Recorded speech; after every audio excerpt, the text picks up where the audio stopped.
This is Atomicrops. We're on Xbox Series X, taking a look at this rather interesting sort of take on the whole farming type of genre in gaming.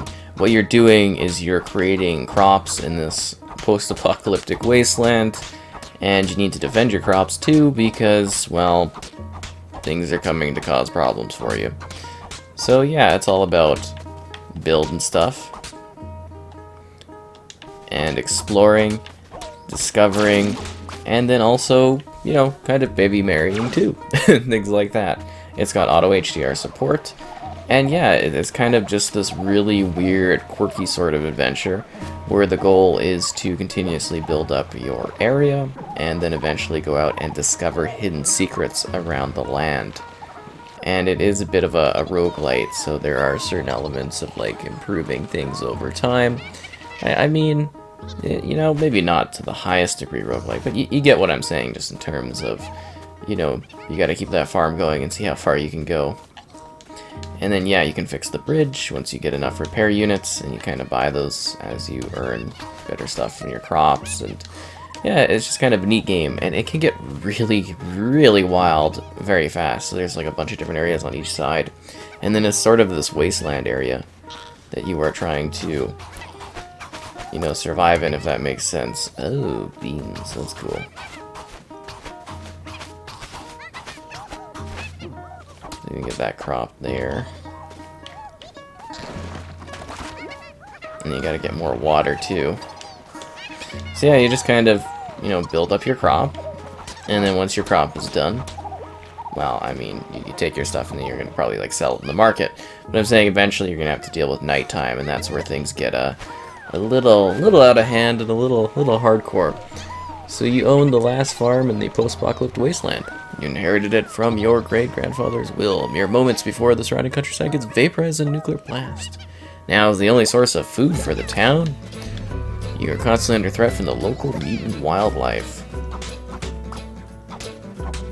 which is obviously a bit of an issue.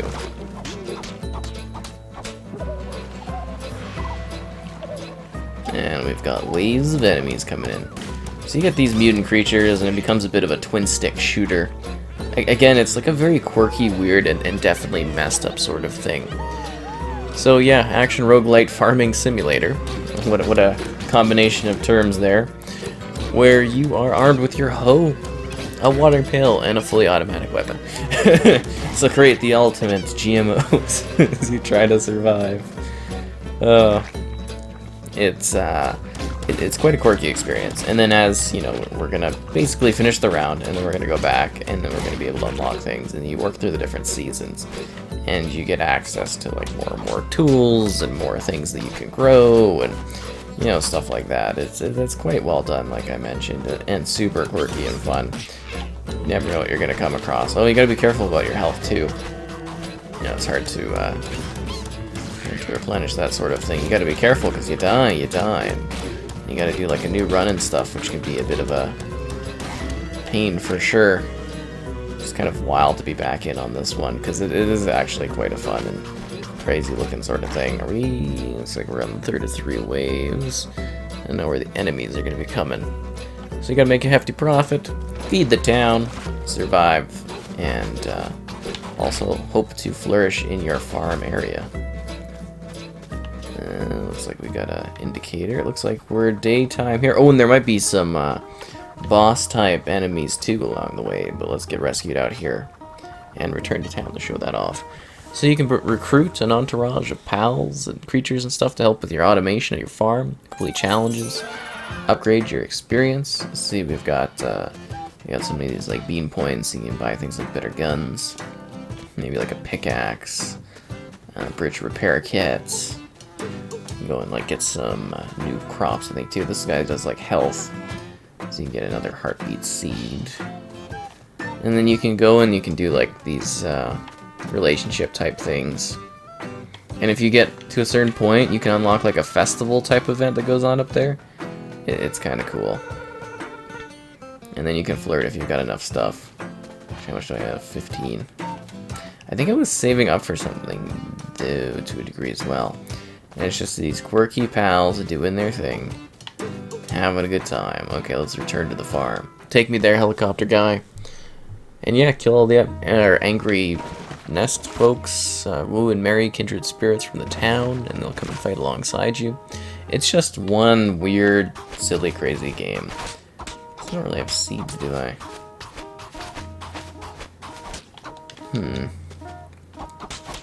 It's not a good thing.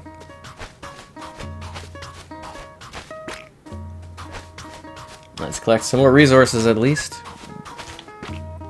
Nice. Anyways, fun, it's quirky, it's weird. It's a little over the top. The concept of it's beautiful though. Especially if you're a fan of like the whole farming sims, I think you're really gonna like it. You know, find it interesting. So this is like an area I've opened up here. And you can see there's a lot more creatures and stuff to deal with once you get out to the outer areas. Finding some more crops, some more items. I guess maybe I should have opened this with this intensity, but no, seriously, it can get quite wild and quite fun. And like I said, this isn't even like the intense part of it. There are like literal boss things you'll have to fight and deal with, which can be intense. You are saved, Flamingo. But these are kind of like what the outer areas are like. You know, there's all these different things you come across to deal with. In an attempt to unlock more stuff to deal with and build with and have fun with. As I got slightly distracted there. But yeah, the action never quite stops in this one. Oh, that was pretty intense. It's just a matter of how long can you survive the mutant farming apocalypse. Like, what a quirky concept, right? You know, everybody loves, or at least most people love, the farming sims. And then you throw in this element of, you know, the apocalypse and stuff, and add some quirky little visuals and pixels and stuff, and you've got yourself a bit of a home run out here, don't you? Seriously though, I did quite enjoy it when I first initially played it to cover it quite a while ago. So it's sort of exciting to be back here and, you know, kind of showing it off. Defend my crops from what?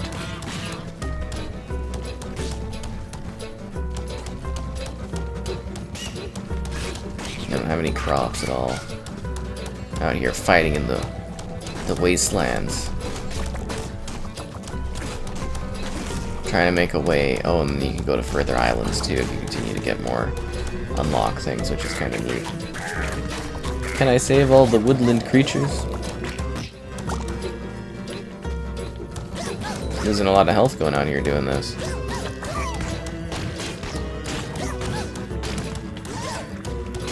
So just so you can see there's a lot of activities out here and things to do. Stuff to gather. I don't know. It's a fun, enjoyable time. You know, I've had, you know, great times working through this, trying to get my farms going, trying to make it through the seasons.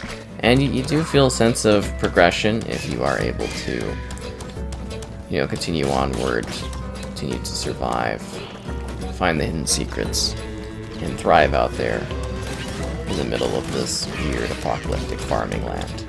Good luck out there, and may your crops grow strong in Atomicrops.